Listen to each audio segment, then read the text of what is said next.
fuck, that scared the shit out of me. It honestly, like 6,000 revs, it, oh my god, it just fucking goes. Yeah, just going for like a little fun ride, dropping off a letter for my brother. I hope it hasn't, what the fuck is he doing?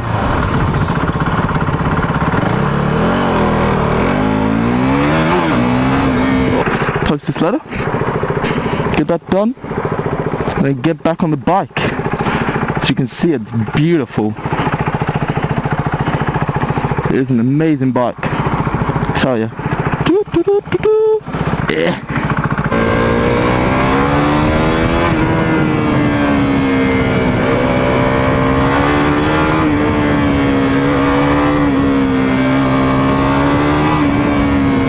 Alright, so yeah. Anyway, what I wanted to talk about was the UK motorbike license system. To begin with, when you're 17, well actually technically when you're 16, you can take a thing called a CDT. This allows you to get on the road as a learner on a 50cc moped even. And basically, I didn't do that. I started at 17 because I wanted a proper motorbike, and that is a 125cc motorbike. And I chose the CBR 125R as my first bike. And I love it. It's a great bike. But it's not until you get onto a bigger bike that you realise, fair enough, you can see why people don't classify 125cc's as a real motorbike.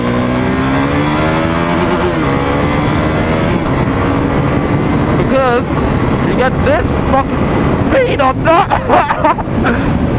But anyway, then from that point, what I did, you don't have to take the route that I took, but basically after a year of being a learner and having on-road experience, I just kind of decided, do you know what, I'm going to go and get a full license. Now all that does, it doesn't allow you to move up to a faster bike. All it does is allow you to take passengers, so pillion, and ride on motorways. And to be fair, that's been so helpful, like being able to ride on motorways. I've done quite a few motorbike journeys where I've had to go on motorways, or it's just been like a lot quicker going on the motorways. So that's helped me a lot. And now I've been on that license for like about a year. And then what you can do is, when you're 19, you're allowed to move up to a 47 brake horsepower bike with a specific power to weight ratio. Now, this bike, for example, is an A2 compliant bike. This is 44 brake horsepower, single cylinder bike that's directly on the power to weight ratio that you're allowed on the A2 license. It is pretty fast. Like, although it's not on the 47 brake horsepower limit, you wouldn't be able to squeeze any more horsepower into this bike, otherwise it would technically be illegal, which obviously as an A2 rider that isn't exactly good. This bike at the top of the A2 license, like top of the range, probably the fastest bike you can get, is like, it's good enough, you know. It's got enough speed for overtakes without it being like, oh, if you twist the throttle a tiny bit you're gonna go into a wheelie and everything. It's just really nice. Then this is where it just gets a bit weird, because if you've held a license for 2 years and you're 21, you can take your A license. After you've done that, you can ride any single bike you want. However, if you've never ridden a motorbike before, well, technically, if you haven't held a license for 2 years, you have to wait until you're 24 to do the A license. Now, in my opinion, yeah, I am a young rider and everything, and I've been riding for a few years now. Age isn't exactly the best indicator for like allowing people to ride motorbikes, but basically age really isn't a good indicator. Like, I'm a lot I'm a lot better at riding than some people that I know that are considerably older than me, and then they get to ride a lot faster bikes than me. I just think it's a bit ridiculous.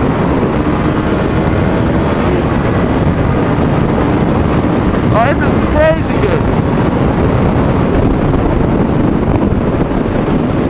It's like a perfect power for a motorbike. This is all my opinion. Like, I know lots of different people have very different opinions on motorbike licensing laws and everything, but in my opinion, like, the smallest category that is like the safest on the road would be A2, because 125s you can literally have like biscuit tires. Like, they're thin, they are horrible, they are cheap. For example, even the old CBR 125R, like, just take a look at them tires. They're like tiny. They are not going to do well in certain conditions. It's just a fact.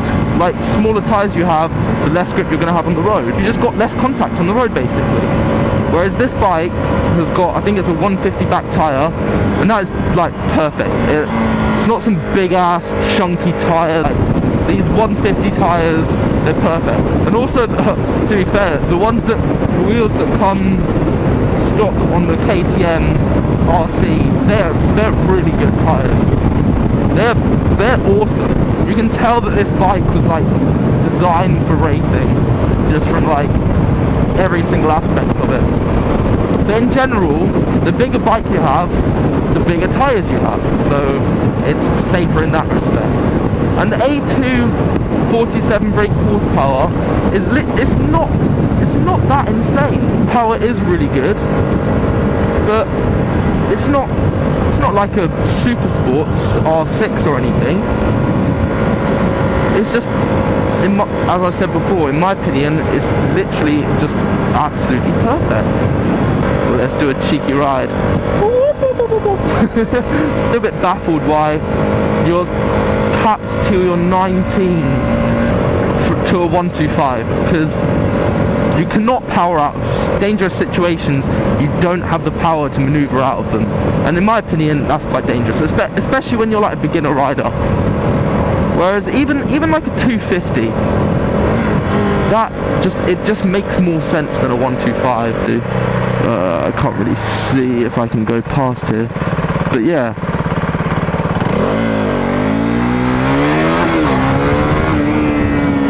Holy shit, like that. Look, you've got enough power to get out of any dangerous situation. If a car doesn't see you, you can swerve out and like power through and you don't get hit. You can move up from a 125 straight onto this bike. You just need some common sense.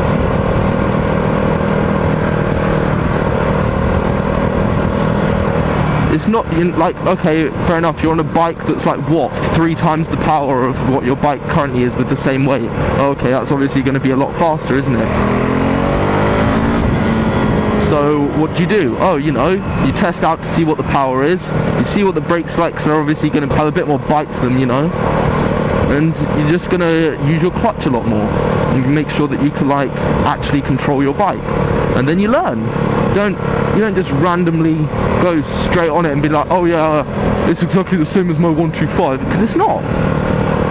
It's completely different. This is like you're moving up the bike. You'd have to be stupid to do something that stupid. What I love about this bike is just like, you do feel safe on it.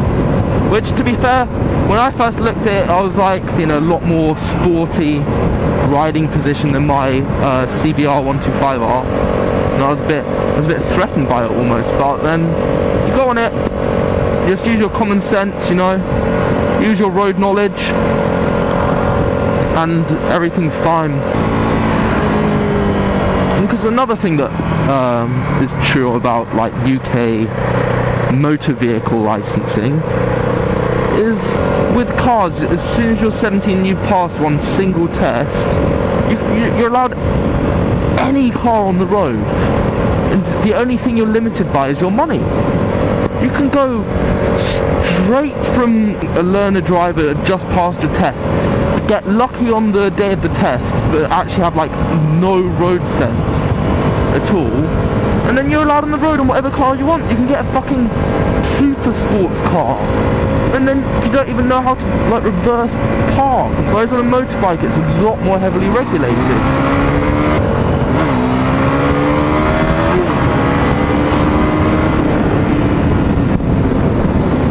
It's like you can perform overtakes like that in a completely safe environment. Open up the throttle a little bit, and then you've safely overtaken them. Or like in that situation, that corner is absolutely shocking. Like you can't, if a car comes down at 60 miles an hour and you're on a 125 turning off from standstill, you're gonna get hit. You don't have enough power to pull out quick enough. Whereas on this bike, I could easily just go for it. I looked, made sure that there was no cars there, powered through, made sure it was all okay, and it was completely safe.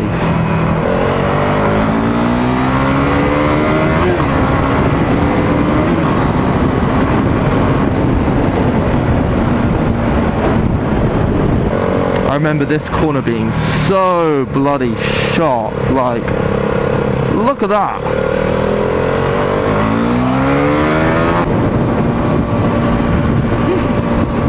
I can't see anything out of these.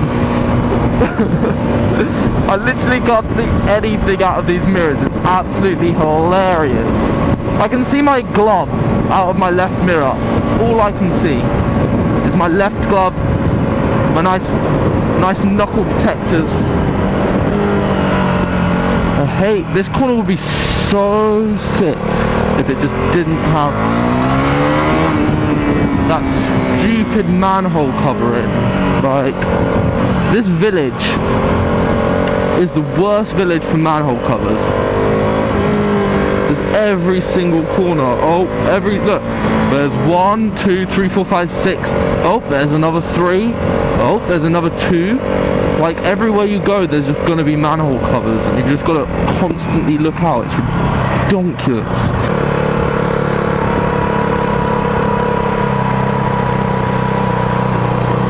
Ooh, the fans come on. Now, let's see if we can keep up with the big boys. I'm joking.